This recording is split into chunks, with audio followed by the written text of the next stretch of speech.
Have you ever had this thought that discipline was the problem? When it comes down to those that operate in a higher frequency, realistically, commitment is never your bottleneck. How you actually find implementation inside of your performance is, and it's the reason why you can't adhere to those behaviors. Perfect plans always look great on paper, but actually how do you execute them real time is always in the messy middle. It's always about being agile, and realistically, the reason why you get frustrated long term is because you can't actually produce the perfect outcome with the perfect input.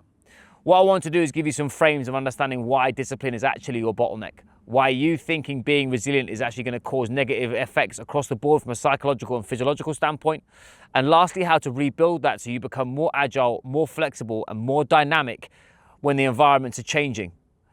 When it comes down to discipline and commitment, the reality is that you've probably got that already because you're watching this from a place of not from lack, but you already have got momentum. You're pushing yourself inside of your business, you're pushing your team along, you're attacking at all fronts, but it's the reason why you feel burnt out and frustrated. We call that your stretch zone, and it's not infinite. There's only a certain time and a certain place where you can running at 100 miles an hour, because realistically what we do inside of our platform is look for somebody to build optimal performance first, and that comes from stability. You can't have an optimal or a peak performing organism, business or mindset from an unstable foundation. And it's the reason why most people come to me who look great from the outside, but you get them talking, it's why they have this overwhelmed, anxious and imploding complex inside of their mental structures that does not give them ease, calm and focus, and actually excitement again within their body, and having a body that does the job that asks it for.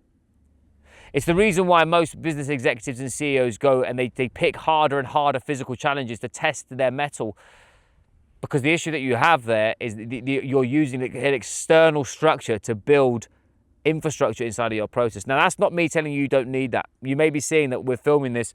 I don't live far from here, but I train up here. I used to train up here every week for my ultra marathon and for my Ironman. But realistically, being reflective on that process, the reason why I love that was actually getting outdoors. It was actually giving me time, energy and space in my own head with nothing else but my thoughts. And what most high performance individuals or high performing business owners especially can't do is sit still for 5 minutes. They can't just be where their feet are. They project everything they have into the future, or they ruminate and they strategize about bullshit that's happened in the past, because it gives them something to do. The reason why you associate your lacking of discipline is that your rigid thought around discipline means that you break.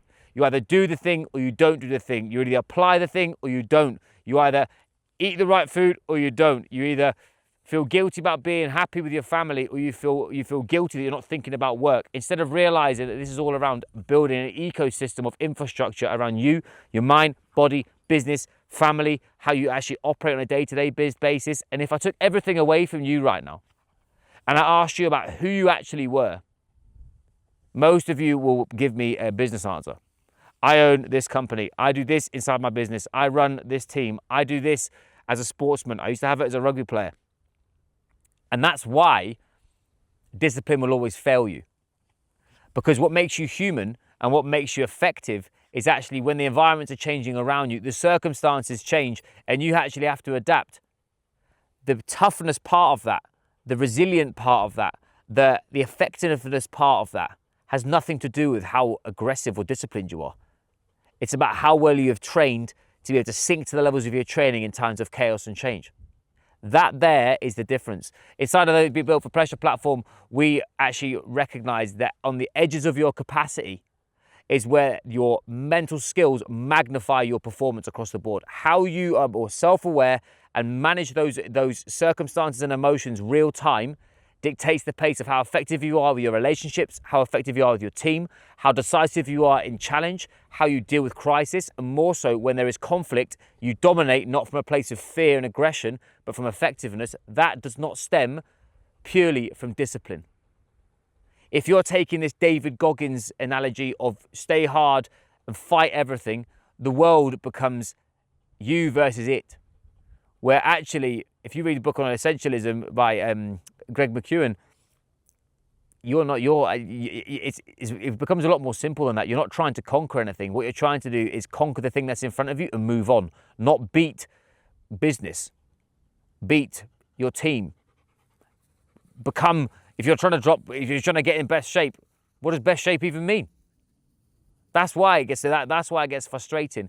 This game of achievement, this game of being successful, discipline is a part of it. Discipline isn't it. And you just being disciplined the whole time is the reason why you're getting burnt out at the moment, because you're not flexible, you're not adaptive, and your current process is not suited for your current situation.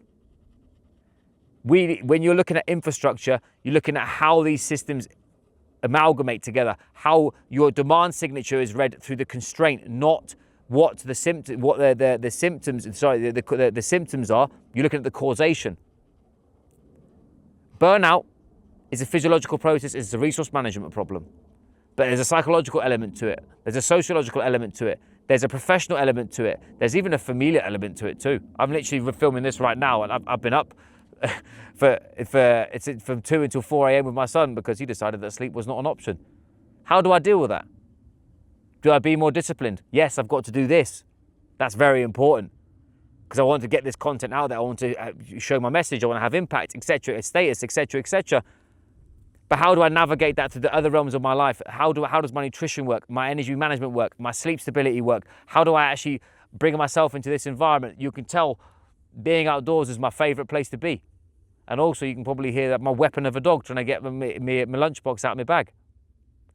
If you are feeling frustrated, you know you've got more in the locker, you're not achieving what you're trying to achieve, and you feel like your life currently is not being ran by you, it's being ran by everything else, it may be because you're seeing everything as a fight.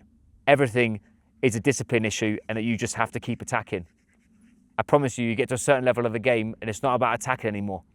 It's about how do you be agile, dance in the moment, and pivot when needed and keep executing at a higher level of frequency and stillness, not redlining and attacking. Anyway, if you found that helpful, if that's resonated, or you're now looking at this going, how can I even see what I need to do next? DM me the word win.